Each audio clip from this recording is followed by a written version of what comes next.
আসসালামু আলাইকুম এভরিওয়ান, আশা করছি সকলে ভালো আছেন। শীত পড়বে, আজকে আমি আপনাদেরকে তৈরি করে দেখাবো মটরশুঁটি দিয়ে কিভাবে গোলা রুটি তৈরি করতে হয়। তার রেসিপি আজকে আপনাদের কাছে শেয়ার করব। আশা করছি আপনাদের সকলের কাছে আমার আজকে সহজ রেসিপি ভালো লাগবে। ভালো লাগলে অবশ্যই চ্যানেলটিকে সাবস্ক্রাইব করে পাশে থাকা বেল আইকনে ক্লিক করে নোটিফিকেশন অল করে রাখবেন, তাতে আমার সমস্ত নিত্য নতুন রেসিপির ভিডিও পেয়ে যাবেন।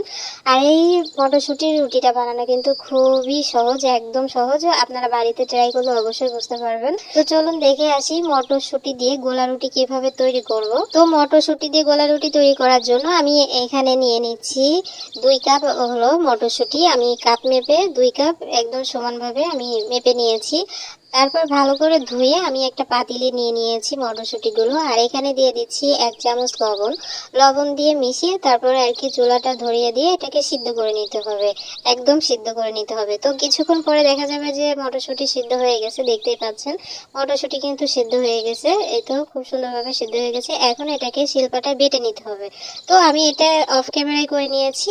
আপনারা শিলপাটায় বেটে নিতে পারেন অথবা ব্লেন্ডারেও বেটে নিতে পারেন, তবে আমি হলো শিলপাটায় বেটে নিয়েছি।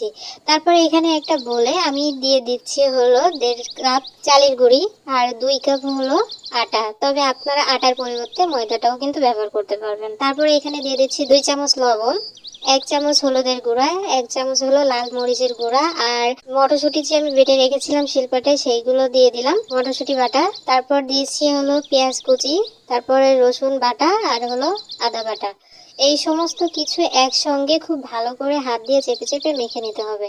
যে কোনো জিনিস যদি হাত দিয়ে তৈরি করা যায় তাহলে কিন্তু খুবই সুন্দর হয়, তবে আপনারা চামচ বা হ্যান্ডউইচ দিয়েও কিন্তু করতে পারবেন, এটাকে মিশিয়ে নিতে পারবেন। তারপর আমি এখানে সব সমস্ত উপকরণগুলো একসঙ্গে ভালো করে হাত দিয়ে মিশিয়ে নেওয়ার পর আমি এখানে দিয়ে দিলাম হলো 2 কাপ পানি। একদম যে কাপ মেপে আমি আটা বা চালের গুঁড়ি মেপে নিয়েছিলাম সেই কাপেরই 2 কাপ আমি দিয়ে দিলাম হলো পানি। পানি দিয়ে খুব সুন্দর করে মিশিয়ে নিতে হবে। 2 কাপ পানি দেওয়ার পর আমি একদম অল্প অল্প করে পানি মেশাতে থাকবো আর সুন্দর করে একটা গোলা তৈরি করে নিব। অবশ্যই অল্প অল্প পানি অ্যাড করবেন এই পর্যায়ে এসে। আর আমি একটু বেশি করে বানাচ্ছি কারণ ঘরের মধ্যে অনেক লোক, এই জন্য। তবে আপনারা চাইলে আরো কম বেশি করেও বানাতে পারেন, তাতে কিন্তু কোনো সমস্যা নাই। গোলাটা যখন খুব সুন্দর করে মেশানো হয়ে যাবে পানির সঙ্গে হাত দিয়ে, তখন এখানে আমি নিয়ে নিয়েছি কিছু চিলি ফ্লেক্স আর হলো কালো গোলমরিচের গুঁড়া। কালো গোলমরিচের গুঁড়াটা দিলে কিন্তু এই নাস্তাটি খেতে অসম্ভব মজা হয়, নাস্তার যে টেস্ট সেটা কিন্তু দ্বিগুণ হয়ে যায়, বেড়ে যায় আর কি। তো অবশ্যই কিন্তু গোলমরিচের গুঁড়োটা অবশ্যই দিবেন, ঠিক আছে? তো দেখুন আমার গোলাটা কিন্তু রেডি হয়ে গেছে। ও আচ্ছা, এখানে আমি একটু কাঁচা মরিচ বাটা দিতে ভুলে গিয়েছিলাম, সেটা আগেই দেওয়া উচিত ছিল কিন্তু আমি ভুলে গেছি, স্কিপ করে গেছিলাম। তো পরে আমি আবারও ভিডিও করে তারপর আপনাদেরকে দেখিয়ে দিচ্ছি। তো আমি এখানে কিন্তু কাঁচা মরিচটাও দিয়েছি। আপনারা আপনাদের মরিচটা কিন্তু প্রয়োজন মতো দিবেন, যে যতটুকু মরিচ খাবেন অল্প অল্প করে সব কিছু দিয়ে দিবেন। তো দেখতে পাচ্ছেন আমার কিন্তু গোলাটা একদম পারফেক্ট ভাবে রেডি হয়ে গেছে। এখন আমি চলে এসেছি চুলায়। চুলায় একটা প্যান বসিয়ে দিয়ে তার মধ্যে সামান্য অল্প সামান্য একটু তেল দিয়ে তারপর আর কি এখানে আমি মেজারমেন্ট কাপের 1 কাপ গোলা আমি এখানে দিয়ে খুব সুন্দরভাবে ছড়িয়ে দিচ্ছি। দেখতে পাচ্ছেন এরকম খুব সুন্দর করে ছড়িয়ে দিতে হবে যাতে রুটিটা পাতলা হয়, পাতলা রুটি হয় এরকম ভাবে আর কি দিয়ে দিতে হবে। গোলাটা যখন আমার খুব সুন্দরভাবে দেওয়া হয়ে যাবে তখন চারিপাশে আমি আরও একটু তেল দিয়ে দেবো, কারণ অল্প অল্প তেলে আমি নাস্তাটি ভেজে নেব। আপনারা এই নাস্তাটি কিন্তু অবশ্যই ট্রাই করবেন, খেতে কিন্তু অসম্ভব মজা হয়। আপনারা যারা এখনো পর্যন্ত এই রেসিপিটি খাননি অবশ্যই কিন্তু বাড়িতে ট্রাই করে দেখবেন, অসম্ভব মজার হয় কিন্তু খেতে। তো দেখতে পাচ্ছেন এক পিঠ যখন হয়ে গেছে তখন আমি আরেক পিঠ উল্টিয়ে দিব।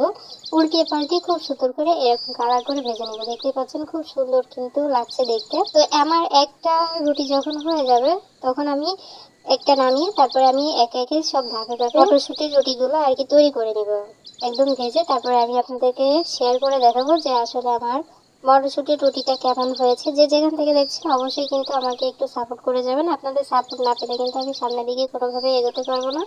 আপনাদের দোয়া আপনাদের সাপোর্টই কিন্তু আমাকে সামনের দিকে এগিয়ে নিতে সাহায্য করবে। তো দেখতে পাচ্ছেন এই রুটিটাও কিন্তু প্রায় হয়ে এসেছে। তো আমি দেখিয়ে দিচ্ছি যে আসলে আমার মটরশুঁটির রুটিটা কেমন হয়েছে। আর আমি মটরশুঁটিটা একটু গরুর মাংস ছিল তাই দিয়ে আর কি আপনাদেরকে পরিবেশন করে দেখাচ্ছি। আর আপনারা এখানে চাইলে সস সস বা অন্য আদার্স ভাজি টাজি দিয়েও চাইলেও কিন্তু এই রুটিটা খেতে পারবেন, তাতে কিন্তু কোনো সমস্যা হবে না। সকালে ব্রেকফাস্ট অথবা সন্ধ্যার নাস্তা অথবা বাচ্চাদের টিফিনেও কিন্তু আপনারা এই নাস্তাটি তৈরি করে দিতে পারেন। তো মূলত আমার আজকের সহজ রেসিপি ছিল এতটুকুই। আশা করছি আপনাদের সকলের কাছে ভালো লেগেছে। ভালো লাগলে অবশ্যই একটু সাপোর্ট করে সাথেই থাকবেন। তো আজকের মতো এতটুকুই আমার ভিডিও। আবার পরবর্তী ভিডিও দেখার আমন্ত্রণ জানিয়ে আজ এখানে বিদায় নিচ্ছি। সবাই অনেক ভালো থাকবেন, সুস্থ থাকবেন। আল্লাহ হাফেজ।